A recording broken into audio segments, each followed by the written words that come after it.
Friends, আমরা চলে এসেছি আজকে সবাই মিলে। এখন দেখতে যাব হচ্ছে ইভিল ডেড 1।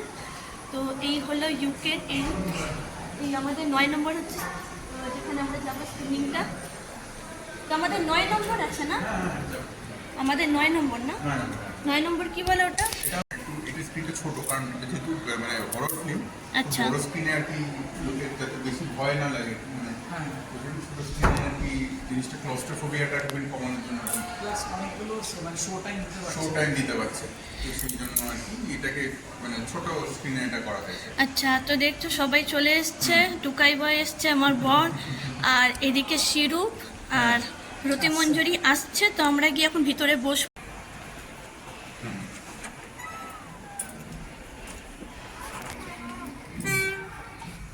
তো আমরা যাচ্ছি হলের ভিতরে।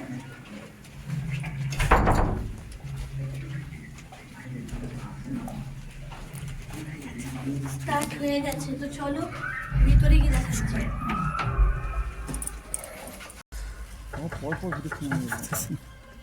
Hello? The fabled Necronomicon, the Book of the Dead, is not just a myth. The Circle of the Wise Men have found it.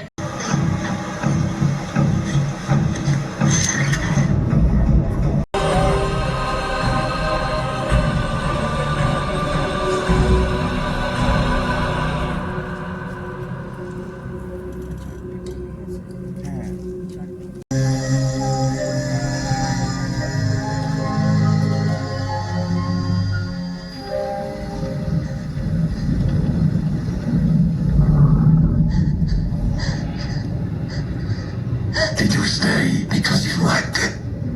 Or you're too much of a coward to leave me?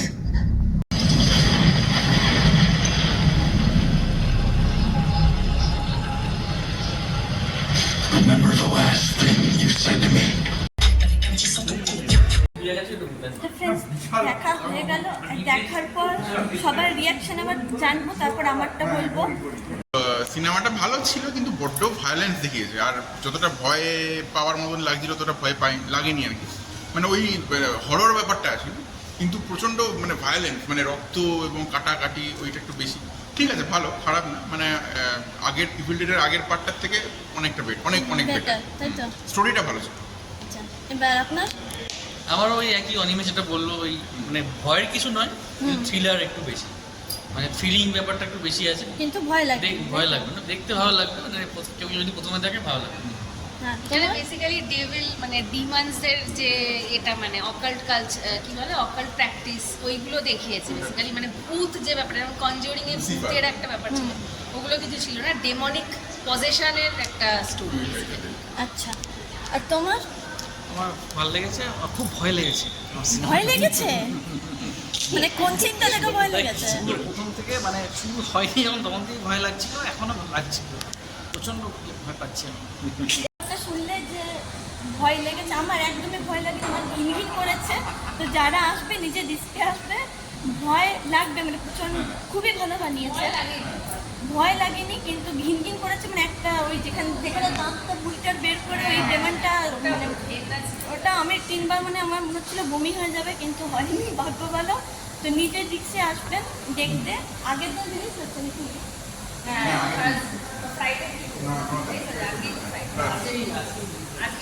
আচ্ছা, তো আজকে গতকাল release হয়েছে, আজকে আমরা দেখতে এলাম, দেখে খুব আনন্দ পেলাম। তো তোমরাও দেখো, গিয়ে তোমাদের নিয়ার বাই যেখানেই রয়েছে সেখানে গিয়ে দেখে নাও। তো চলো, আজকের মতো এতটাই, দেখা হচ্ছে অন্য কোনো নতুন ব্লগে, ততক্ষণের জন্য বাই বাই। তো ইভিল ডেড বার্ন দেখে ঘরে ফিরে চলে এসেছি। টুকাই বয়, রতিমঞ্জরি, শিরূপ এরা সবাই চলে গেল নিজেদের বাড়ি, আর আমরা ফ্ল্যাটে চলে এলাম। তো তার মধ্যে একটা ঘটনা ঘটেছে, এটা তোমাদেরকে বলা অতি আবশ্যক মনে হলো। আমি তো ব্লগটা বন্ধ করে দিয়েছিলাম, কারণ যতটুকুনি দেখাবার দেখিয়েছিলাম, আর সবার রিভিউটা দেখিয়েছিলাম যে কেমন লাগে ফিল্মটা দেখে, কার কেমন লাগলো। তো সবাই নিজের রিভিউটা দিয়েছে যে কেমন লেগেছে, ভালো না মন্দ। তো এবার বলি যে আমার সাথে কি ঘটে গেল। যেহেতু 11:30 বাজে, আর হলটার মধ্যে যে 9 নম্বরের স্ক্রিনিংটা ছিল আমাদের, তো ওর ভিতরে লোক সংখ্যা খুবই কম ছিল, গুটি কয়েক লোক বসেছিল। আর আমাদের সিটটা একদম উপরের দিকে ছিল।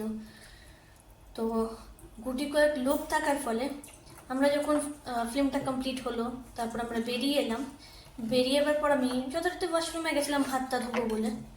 তো তারপরে যখন ওয়াশরুমে ঢুকেছি, এমন একটা ঘটনা ঘটলো যে আমার গা শিহরণ দিয়ে উঠছে এখনো পর্যন্ত, মানে জিনিসটা ওটা মানে ট্রমাটাইজ হয়ে গেছে আমি পুরো। তো কি হয়েছিল, আমি ওয়াশরুমটায় ঢুকেছি আর পরপর সব রুমগুলো রয়েছে যেখানে যাচ্ছে ঢুকছে মানুষ।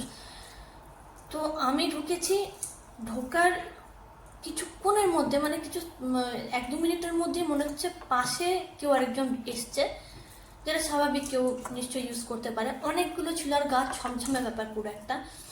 আর ভিতরে দেখছি ধাম ধাম করে বিশাল জোরে আওয়াজ হচ্ছে, বিশাল জোরে, যেন মনে হচ্ছে এখনই মানে ওদের যেমন কোমর থাকে, কোমর ফোমর মনে হচ্ছে ভেঙে মানে ডাস্টবিন ফাস্টবিন সব ভেঙে মনে হচ্ছে একাকার করে দেবে, মনে হচ্ছে এখনই ওয়াশরুমটা পুরো ভেঙে চুরমার করে দেবে। তো ভীষণ ভয় পেয়ে গেছিলাম কিছুক্ষণের জন্য, কারণ পুরো ওয়াশরুমটা ফাঁকা ছিল, আমি ছিলাম, ওই মহিলা আরেকটা মহিলা পরে ঢুকেছে। তো আমার তখন ভীষণ ভয় লাগছিল, যেহেতু আমার হাজব্যান্ড, তারপরে টুকাই বয়, রতি মঞ্জুরি, শিরূপ এরা সব ওই দিকটায় ছিল, তো আমি ডাকতেও পারছি না। আর এত ভয় লাগছে মনে হচ্ছে এখন একটা পাঞ্চ মারবে। আর সামনের যে ওয়ালটা আছে ওয়াশরুমে সেটা একদম পাতলা, একদম কার্ডবোর্ডের দেওয়া রয়েছে, মনে হচ্ছে একটা পাঞ্চ মারবে আর মনে হচ্ছে টেনে একদম নিয়ে চলে আসবে আমাকে। তো ভীষণ ভয় লেগে গেছিলো কিছুক্ষণের জন্য। তো যাই হোক, ওখান থেকে জাস্ট বেরালাম, বেরিয়ে তখন আমি কাঁপছি, মানে ফিল্মটা দেখে যত না ভয় পেয়েছি তার থেকে বেশি ভয় এই মহিলার যে কাণ্ড কারখানা, যেটা কর্মকাণ্ড করলো তাতে বেশি ভয় লেগে গেছে। জানি না কি করছিল, কেন করছিল বুঝতে পারলাম না। আর 11:30 যেহেতু বেজে গেছিলো, তো অনেকটাই রাত এখানে, আর ভীষণ ভয় পেয়ে গেছিলাম। আর ফিল্মটা তোমাদেরকে বলবো যে নিজেদের রিস্কে দেখো, কারণ ভয়ের থেকে বেশি ভায়োলেন্স আছে, প্রচণ্ড বেশি, এত বেশি যে নেওয়া যাচ্ছিল না। আর যা যা সিন দেখিয়েছিল মনে হচ্ছিল পুরো রিয়েল, মানে স্ক্রু ঢুকে যাওয়া বলো, দিক কেটে দেওয়া বলো, মুখ থেতলে দিচ্ছে, মানে এত ভয়ানক ভয়ানক সিন ছিল যে দেখতে মানে জাস্ট নেওয়া যাচ্ছিল না। তো যারা যাবে তারা নিজেদের রিস্কে যেও, বাচ্চাদের তো অ্যালাউ না, মানে 18+। তো আমাদের ভালোই লেগেছে, খুব ভালো লেগেছে। আর একা দেখলে ভীষণ ভয় লাগবে, কিন্তু আমি রেকমেন্ড করবো যে বাচ্চাদের যাতে একদম না দেখাও। ঘরেও অনেক সময় অনেকে ওই কম্পিউটারে দেখায়, বাচ্চাদের একদম দেখাবেন না, ফিল্মটা বাচ্চাদের দেখার মতো একদমই না। তো চলো, এটাই শেয়ার করলাম যে হলে যতটা না মানে দেখে ভয় পেলাম, তার থেকে বেশি ওয়াশরুমে ভয় পেলাম যে কাণ্ডটা আমার সাথে ঘটে গেল। তো এটাই বলার ছিল। চলো, ব্লগটা তাহলে আমি এখন এই ঘরে এসে সমাপ্ত করলাম। চলো এখন করছি, বাই।